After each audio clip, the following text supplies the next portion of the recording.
As usual, you woke up at sunrise, rushed to get ready, and left the house.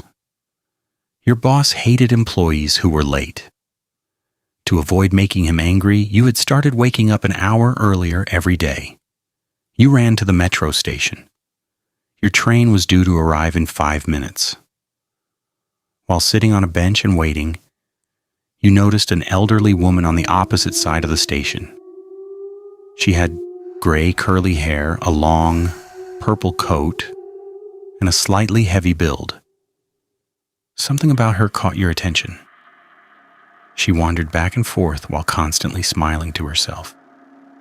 Curious, you kept watching her. Then, suddenly, your eyes met. The moment the woman noticed you, she began jumping up and down wildly and waving at you with an unsettling grin. You assumed she was suffering from some kind of mental illness and looked away. But when you glanced back, she was still staring directly at you and waving without stopping. Trying to ignore her, you turned your attention elsewhere. Finally, your train arrived. You quickly got on board. As the metro pulled away from the station, you looked out the window and felt a chill run down your spine. The woman was running alongside the train. You tried to forget the strange encounter and focused on work. The day passed normally. You chatted with your co-workers, drank coffee, and buried yourself in your tasks. After work, you headed to the metro station with one of your co-workers, Johnson.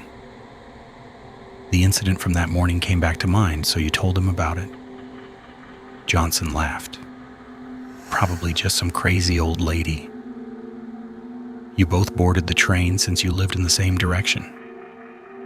After getting off, you stopped by a supermarket together and bought some groceries before parting ways. Carrying your shopping bags, you started walking home. Then you saw something that made your heart pound. The same woman in the purple coat was sitting directly in front of your apartment building. She wasn't moving. She was simply sitting there, staring up at the sky. Not wanting her to notice you, you immediately turned around and took a different route. Questions flooded your mind. How could she possibly have ended up in front of your building out of all the apartment complexes in the city? You convinced yourself it had to be a coincidence. Deciding to wait until she left, you spent some time in a nearby park. While waiting, you thought about your cat, Serafina.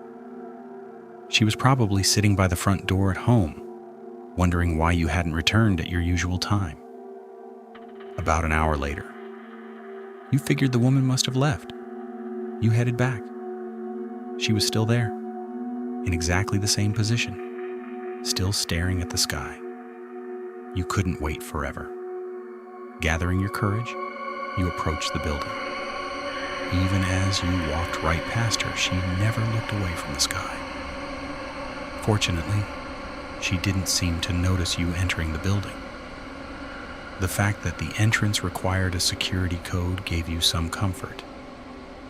That night, you spent time with Serafina and hoped you would never see the woman again. The next day, she was nowhere to be seen, not at the metro station, not near your apartment. Relieved, you forgot about her and focused on work. The day went surprisingly well. You laughed with your co-workers and found yourself in a good mood. That feeling disappeared the moment you saw her again. As you boarded the metro with Johnson after work, the woman in the purple coat was standing inside the train, smiling at you. You discreetly pointed her out to Johnson. He glanced at her and shrugged. Still just a crazy lady. But you weren't so sure anymore. Seeing the same woman over and over again was beginning to seriously unsettle you. When you expressed your concerns, Johnson offered to walk you home. The woman got off at the same station as you, yet she didn't seem to be following either of you. Johnson accompanied you all the way to your building before heading home. That night, just as you were about to fall asleep, the doorbell rang. You checked the clock. Midnight. Who rings a doorbell at midnight? Annoyed, you ignored it. A few moments later, it rang again. Then a third time. Sighing, you got out of bed and checked the security camera.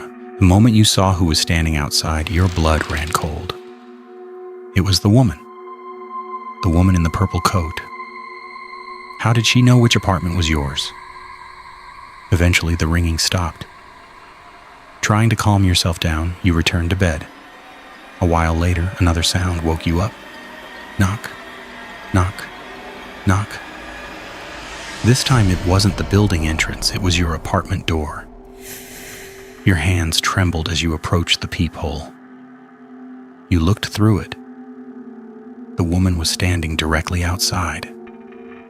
For a moment, your heart felt like it had stopped. Without hesitating, you grabbed your phone and called the police.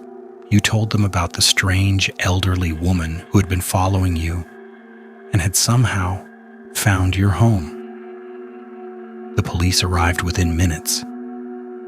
The moment the woman saw them, she began screaming uncontrollably, her shrill voice echoing throughout the building and waking half the residents.